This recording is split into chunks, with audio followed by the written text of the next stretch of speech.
right, we are going to try this again.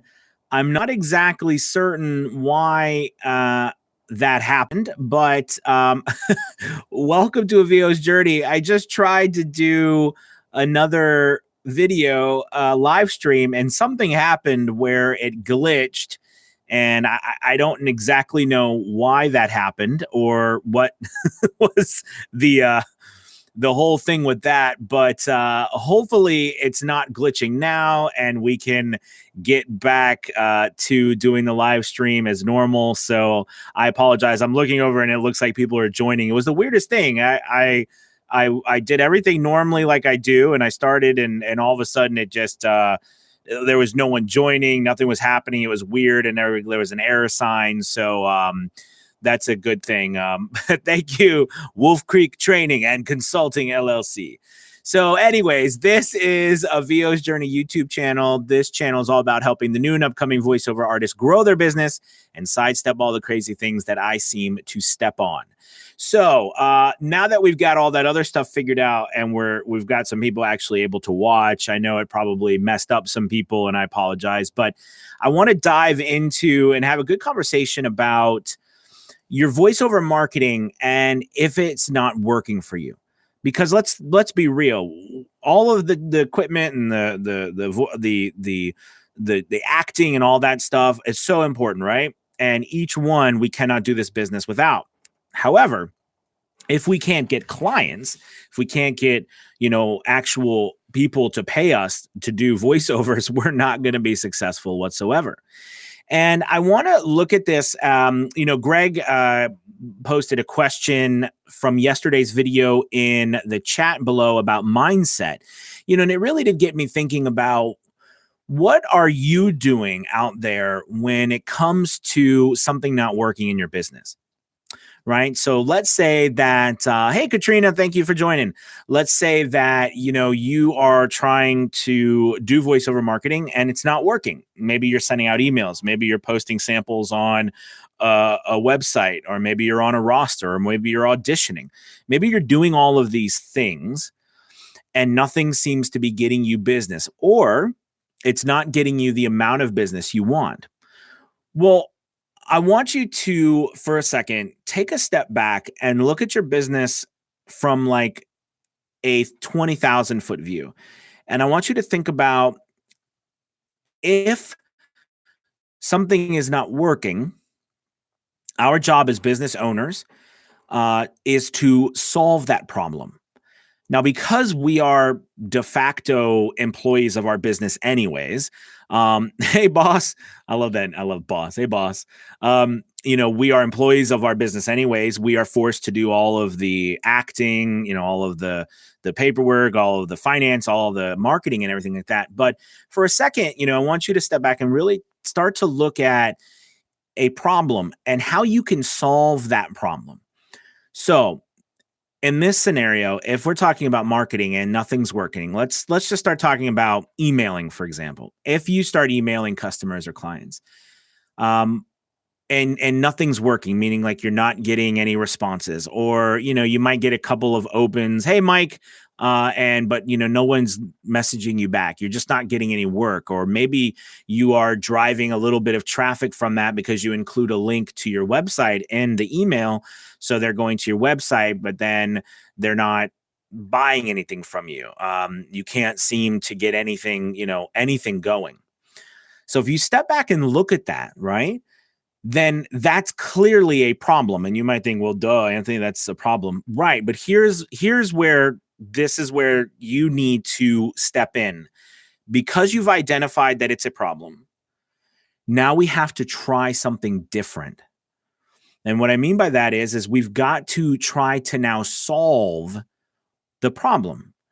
So part of solving the problem is figuring out what that problem is. And this goes for any aspect of your business.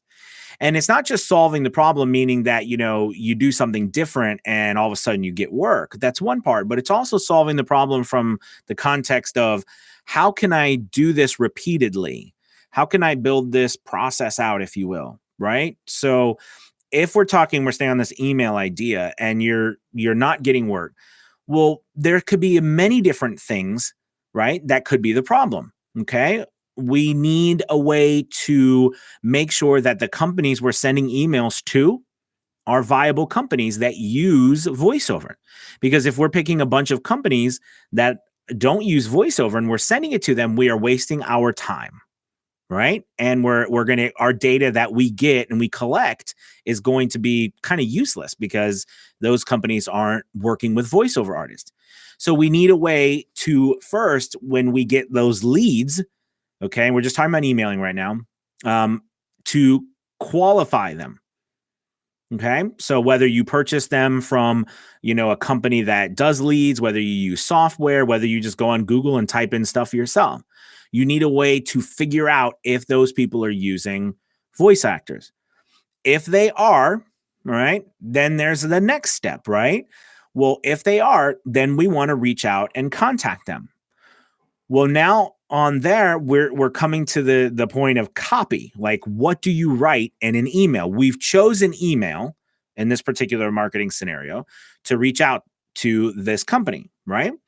So since we've chosen email, we've got to write something that is going to get them to entice them to open their email, because how many emails? We get tons of emails every single day. And if that title in the email like doesn't speak to us, what do? We delete it. So now we move on to the copy. And are we writing things that really entice people to open them? And then when they open our email, are what we writing in the email, is it concise? Is it, overloaded with too much words? Does it really give them the message you want to give them? What is the message you want to give them? I mean, sending an email saying, hey, you don't know me, but buy my stuff. I mean, that's, you're not going to get a lot of business there. Although that would definitely be interesting if you did that to get some data on that. But, taking that and building out copy that you test to see how that works. And that's the whole word there, is testing. So now that you've done that, right, you've got copy that you're trying out. What are you going to do with those people? Like, if they do open it, what are you expecting them to do? Are you sending them to your website? Are you asking them to respond? Are you including a link to your demo or uploading your demo? And then what? Do you just say, hey, thanks for listening, upload the demo, and then go on your merry way? Do you say, go, if you would like to work with me, you can send me a message right here through this email or on my website. If you want to work with me, you can also sign up for, 3 new ways that I came out with effectively working with voice actors. Like, this free, like, what are you trying to do? And if you're trying to get that person to do what you're trying to do, is that working? So now we have got 3 different things here that we're talking about: qualifying the leads we're getting. We're talking about the copy and stuff we're writing actually in the email, right? And then we're talking about what we're actually having them do and if they are actually doing it. Then on top of that, we can look at what times do you send the emails? What days do you send emails? How many do you send? And then based on that, what is the pool? Like, what is the size of emails that you need to send out in order to get the amount of work you wanted to get? See, here's the thing. I mean, if you think about it, just with a simple idea of like the amount, let's say that you learn that after you send out 1,000 emails, you got a job. So here's the thing. If that happened and then you say, okay, well, I'm going to send out another 1,000, and you send out another 1,000 and you get 2 jobs. And then you send out another 1,000 and you get an inquiry, but you don't get a job. So you look at your numbers and you send out 3,000 emails and you got 3 jobs. Here's the question. If you want to get 100 jobs a month, right? Well, what does that equal? I mean, if my math is correct, I think that equals about 30,000 emails a month to get 100 jobs.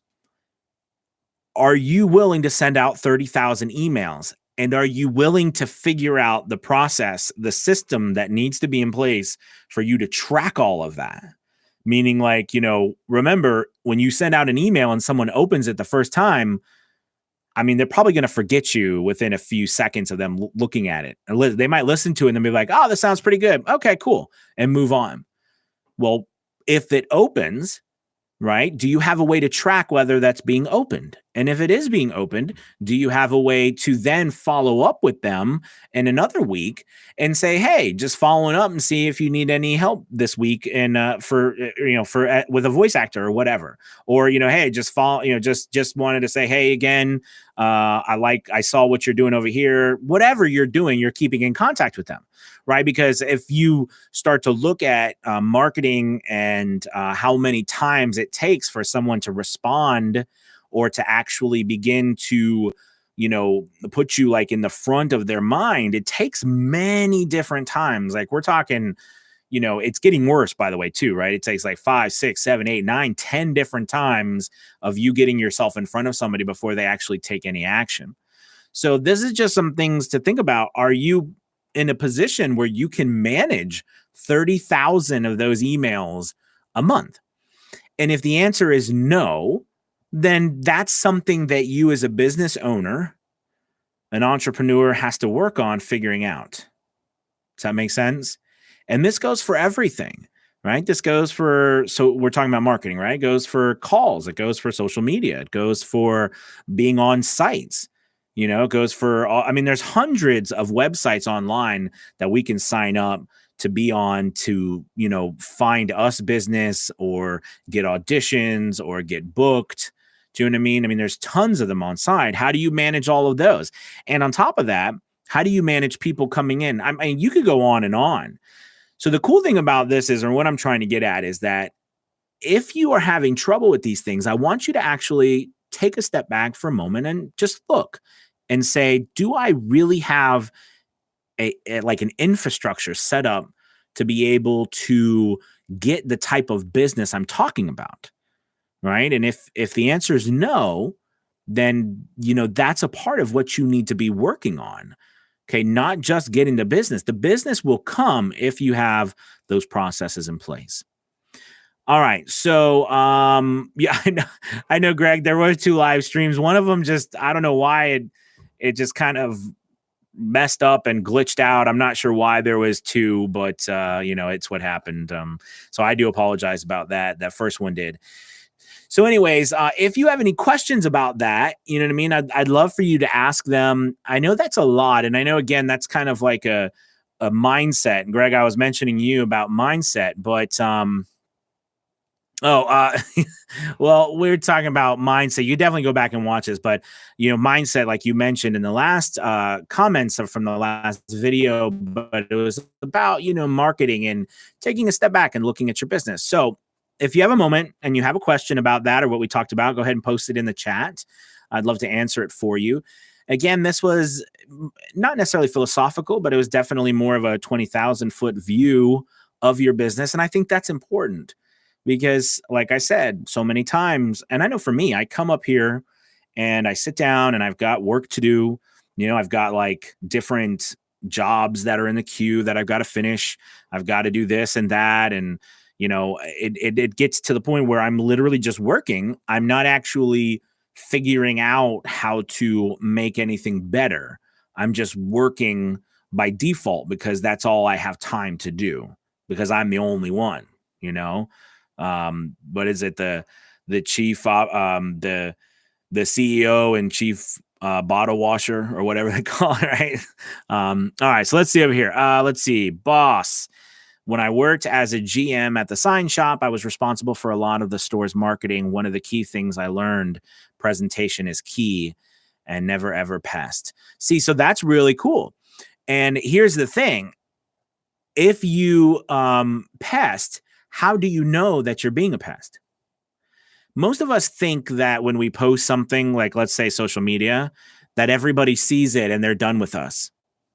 The reality is, so few people actually see what we post. Like, so few. Let's say you have 100 people that follow you on Twitter and you post something, or on Instagram, and different sites are different, right? But you have this, well, these sites, even Facebook too. These sites, they only show it to a small percentage of those followers that you actually have following you. So right off the bat, you're not actually showing or being a pest for anybody. All right. you've got to actually create way more content. And here's the key. If you show me relevant data all day long, you're not being a pest, you're being incredible. I think being a pest sometimes could be, just being, annoying with bad content that doesn't have anything to do with me. Okay. But the thing with what we have now is we have the ability to target. You know what I mean? We have such a key to target. So, and again, I'm kind of switching to social media here, but anyways, thank you, boss. I appreciate that. And presentation is everything. Like I talk about how important our pictures are, how important we present ourselves online is so important. Absolutely.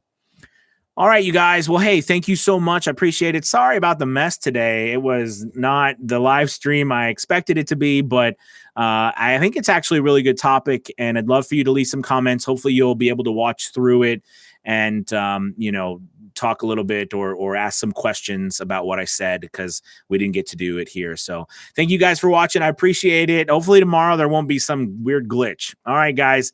Talk to you tomorrow at 1. Have a good one. Bye-bye.